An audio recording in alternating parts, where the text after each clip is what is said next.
Hello friends, आप सभी का स्वागत है आपके ही अपने YouTube channel Tulsidas edu sir में। और आज हम इस वीडियो सेशन में क्लास 12th के ज्योग्राफी के पीवीआई ऑब्जेक्टिव क्वेश्चन देखने वाले हैं, जो आपके परीक्षा की दृष्टि से बहुत ही महत्वपूर्ण है। इसलिए फ्रेंड, आप इस वीडियो सेशन में शुरू से अंत तक बने रहिएगा। इससे पहले फ्रेंड, आप मेरे यूट्यूब चैनल पर नए हैं तो आप इस यूट्यूब चैनल को सब्सक्राइब और बेल आइकन को प्रेस कर दीजिएगा, क्योंकि ऐसे ही और वीडियो का नोटिफिकेशन आपको सबसे पहले मिल सके।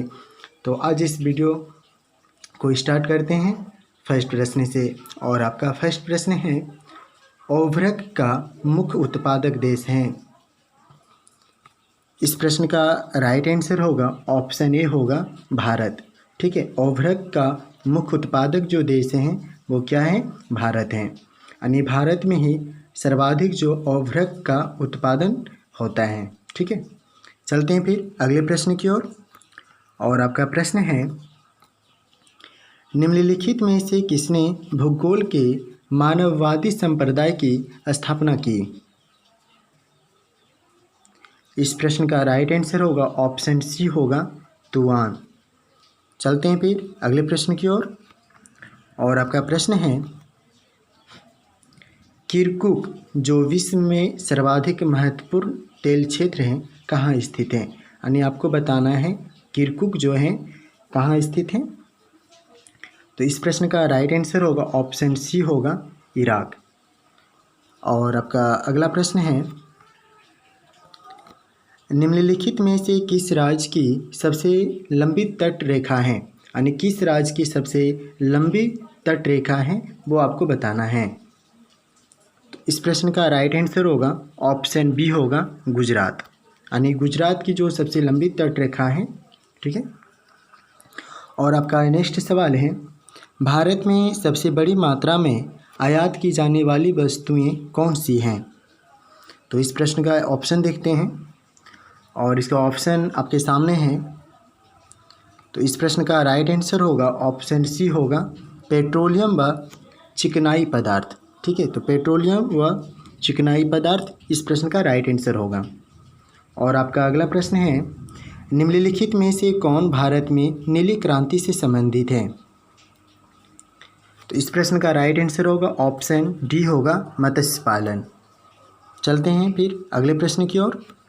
और आपका प्रश्न है, ट्रक खेती किससे संबंधित है? यानी जो ट्रक खेती जो है वो किससे संबंधित है वो बतानी है आपको।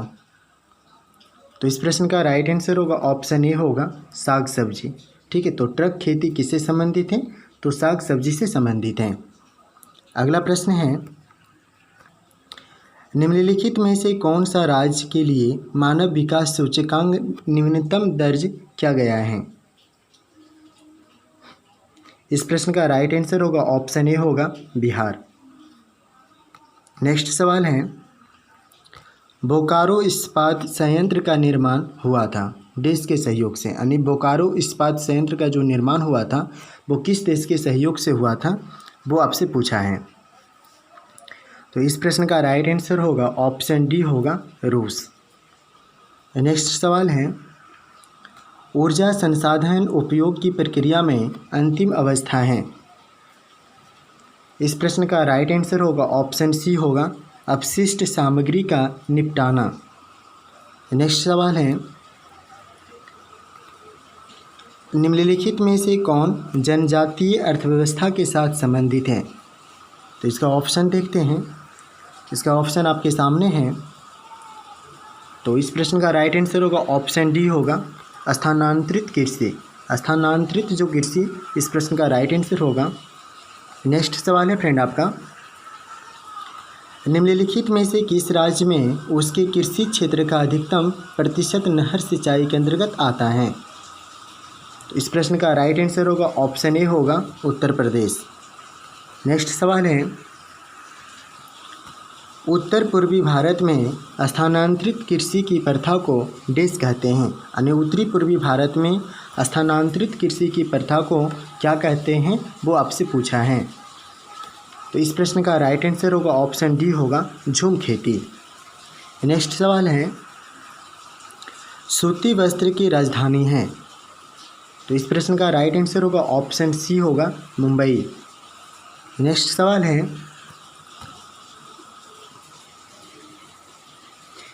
बर्मिंघम किस प्रकार के उद्योग के लिए प्रसिद्ध हैं? यानी बर्मिंघम जो है वो किस उद्योग के लिए प्रसिद्ध हैं, वो आपसे पूछा है।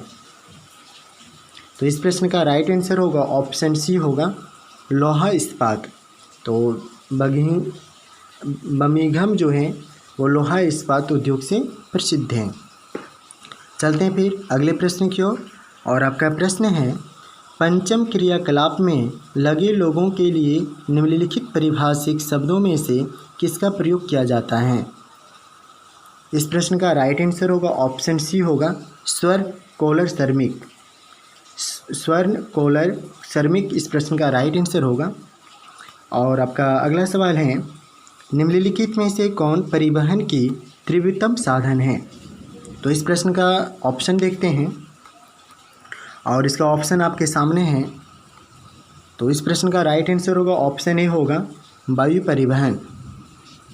नेक्स्ट सवाल है फ्रेंड आपका, रबर का सबसे बड़ा निर्यातक देश कौन है? तो इस प्रश्न का राइट आंसर होगा ऑप्शन डी होगा मलेशिया। देखते हैं फिर अगले सवाल को, और आपका सवाल है, जीवन निर्वाह कृषि की मुख्य फसल डैश है। यानी जीवन निर्वाह की कृषि की मुख्य फसल क्या है, वो बताना है आपको। तो इस प्रश्न का राइट आंसर होगा ऑप्शन ए होगा चावल। नेक्स्ट प्रश्न है, पंजाब हरियाणा और पश्चिमी उत्तर प्रदेश में गहन सिंचाई के लिए निम्नलिखित में से कौन से परिणाम है? इस प्रश्न का राइट आंसर होगा ऑप्शन डी होगा इनमें से सभी। नेक्स्ट प्रश्न है, एशिया का सबसे बड़ा पवन ऊर्जा संयंत्र कहाँ है? यानी एशिया का सबसे बड़ा पवन ऊर्जा संयंत्र कहाँ है, वो आपसे पूछा है। तो इस प्रश्न का राइट आंसर होगा ऑप्शन बी होगा गुजरात। नेक्स्ट प्रश्न है, ट्राम्बे औद्योगिक केंद्र किस औद्योगिक प्रदेश में है? यानी ट्राम्बे औद्योगिक केंद्र हैं, अब वो किस प्रदेश में हैं, वो आपसे पूछा है। तो इसका ऑप्शन देखते हैं, और इस प्रश्न का ऑप्शन आपके सामने है, मुंबई, पुणे, हुगली, गुजरात, छोटा नागपुर। तो इनमें से कौन सा आंसर होगा वो आपको बताना है। तो इस प्रश्न का राइट आंसर होगा ऑप्शन ए होगा मुंबई, पुणे। ठीक है, चलते हैं फिर अगले प्रश्न की ओर, और आपका प्रश्न है, हमारा साझा भविष्य, ठीक है, 1987 एक रिपोर्ट किसके द्वारा प्रकाशित किया जाता है? इस प्रश्न का राइट आंसर होगा ऑप्शन बी होगा ब्रूटलैंड रिपोर्ट। ठीक है, तो हमारा साझा भविष्य 1987 एक रिपोर्ट किसके द्वारा प्रकाशित किया जाता है? तो ब्रूटलैंड रिपोर्ट के द्वारा यह जारी किया जाता है। नेक्स्ट प्रश्न है आपका, नेशनल रिमोट सेंसिंग एजेंसी कहाँ स्थित है? यानी नेशनल रिमोट सेंसिंग एजेंसी कहाँ स्थित है, वो बताना है आपको। तो इस प्रश्न का राइट आंसर होगा ऑप्शन सी होगा देहरादून। नेक्स्ट प्रश्न है, निम्नलिखित में से कौन सा एक स्थलबद्ध पतन है? यानी कौन सा एक स्थलबद्ध पतन है, वो बताना है। तो इस प्रश्न का राइट आंसर होगा ऑप्शन ए होगा विशाखापत्तनम। तो विशाखापत्तनम जो है एक स्थलबद्ध पतन है। नेक्स्ट प्रश्न है, निम्नलिखित में से किस क्षेत्र में धरातलीय एवं भौम जल का सर्वाधिक उपयोग किया जाता है? तो इस प्रश्न का राइट आंसर होगा ऑप्शन सी होगा कृषि। तो किस क्षेत्र में धरातलीय एवं भौम जल यानी जो धरती से जो जल यानी निकाला जाता है, ठीक है, तो भौम जल का सर्वाधिक उपयोग किसके लिए किया जाता है? यह कृषि के लिए किया जाता है, यानी खेती के लिए। नेक्स्ट प्रश्न है, विश्व के अनेक भागों में रसोई गैस की आपूर्ति परिवहन के किस साधन द्वारा होती है? यानी विश्व के अनेक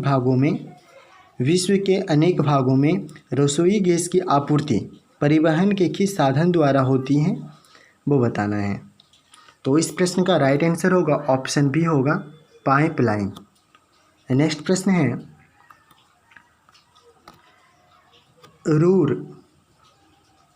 रूरल, ठीक है।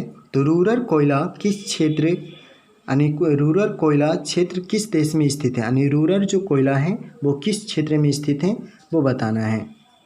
तो इस प्रश्न का राइट आंसर होगा ऑप्शन बी होगा जर्मनी, ठीक है। तो रूरल जो कोयला है वो किस क्षेत्र में स्थित है, तो ये जर्मनी में स्थित है। फ्रेंड, मैंने जितने भी ऑब्जेक्टिव प्रश्न ज्योग्राफी का करवाए हैं वो आपकी परीक्षा की दृष्टि से बहुत ही महत्वपूर्ण है। तो और अभी तक मेरे YouTube चैनल को सब्सक्राइब नहीं किए हैं, सब्सक्राइब कर दीजिए और बेल आइकन को प्रेस भी। तो फिर मिलते हैं अगले वीडियो में, तब तक के लिए थैंक यू।